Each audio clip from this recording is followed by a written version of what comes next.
waxaa laga yaabaa mobilkaaga marka lacag ku shubato xagga internetka ama daatada mobile daatada inuu markiiba laaco lacagta aad ku shubatay xagga internetka adigoo aan wax badan ku isticmaalin. ma doonaysaa in aad yarayso lacagta aad ku isticmaalayso internetka ee mobile daatada loo yaqaano iyadoo muddo badan ku shaqaynaysa isla markaana aad yaraynayso isticmaalka isagoo xawaarihii internetku sidiisa hore ku yahay. haddii aad jawaabtaadu tahay muuqaalkan dhammaystiro. haddii aan barnaamijkan idin bilaabo marka ugu horeysa anigoo soo koobaya haddii aad isticmaalayso mobile android ama systemka androidku ku jiro waxaad tegaysaa marka ugu horeysa mobilkaaga settingka mobile setting ayaa tegaysaa. settingka markaad tagto connectionka ayaa tegaysaa halka internetka laga buuxiyo ama qaybta connections markaad tagto waxaad taabanaysaa halka ay ku qoran tahay data usage. data usage markaad ku qorto halka ugu sarreysa imika waxaad ku aragtaan 12 GB iyo weliba 45 MB oo data ah ayaan isticmaalay.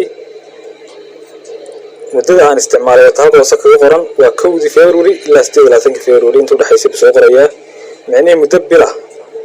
inkastoo 28 February la gaarin oo ay tahay maanta bisha 24 haddana bil ayuu kuu sheegayaa daatada aad isticmaashay ama lacagta aad mobilkaaga ku shubatay daatada aad isticmaashay intay tahay. haddana bisha waxaan isticmaalay 12 GB oo u dhiganta $6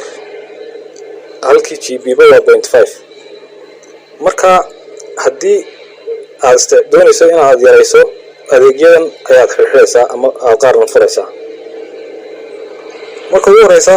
halka ugu sarreysa waxaad kala soconaysaa bisha inta aad isticmaashay. okay waxaan kugu wargelinayaa haddii aad doonayso in daatada aad yarayso mobilkaaga isticmaalkiisa marka ugu horeysa waxaad taabanaysaa data server oo ah halka ugu sarreysa waa in ay on ku ahaataa mar walba. data server wuxuu ilaalinayaa sida halkan ku qoran data server helps cut down your data usage by preventing apps from using data in the background. wuxuu ilaalinayaa internetka adigoo ku jira applicationada ayaa jira internetka kula isticmaalaya oo ka mid yahay applicationada mobilkaaga ku jira iyo adigoon iyaga isticmaalin ayay data ka luminayaan. marka kuwaas ayuu ka joojinayaa marka on ka dhigo inta badan halka data usage imka on ayay tahay. application badan ayaa anagu internetka ku jira internetku ka xidhnaanaya oo markaan galo iyaga mooyaane. taas waa tallaabada koowaad ee aad qaadayso markaad doonayso inaad yarayso daatada mobilkaaga ku isticmaasho inaad yarayso. tallaabada labaad ee aad qaadayso waxa weeye in aad internetkaaga xadido. sidaa u xadidaysana waxay noqonaysaa in aad isticmaasho limit go'an. tusaale ahaan waxaan soo qaadan doonaa imika mobile data usage-kayga haddii aan ku dhufto waa in internetka marka aad isticmaalayso xaddi go'an aad ku save garaysataa. xaddigaa marka aad isticmaasho wuu ku soo wargelinayaa intaas ayaa isticmaashay ama 1 GB ama 2 GB ayaa isticmaashay ayuu ku odhanayaa. waxaad kale oo samaynaysaa markaad xaddigaa isku ogaato waxaad ku xidhan kartaa xaddi go'an inaad ku save garaysato internetka oo intaa marka aad isticmaasho automatically internetku iskaga qaaxilayo. okay taa waan dambaysiinaynaa. imika waxaan soo horreysiinaynaa in aad iska off garayso. imika waxaan idin tusayaa imika Facebook oo kale. Facebook markaan ku dhuftay Facebook waxa aan isticmaalay 1 bishan ilaa 28 bishan 850 MB ayuuga cunay daatada mobilkayga. haddii aad halkaa dhexe eegto foreground baa ku qoran. foreground waxa weeyaan 849 MB ayaan isticmaalay intii aan isaga ku guda jiray. laakiin background haddii aan eegno 6 MB ayuu iga cunay internetku Facebooku aniga oo aan isticmaalayn. marka waxaad samaynaysaa halkan ayaad off garaynaysaa taasoo ah ha ogolaanin Facebooka ama applicationka aad doonayso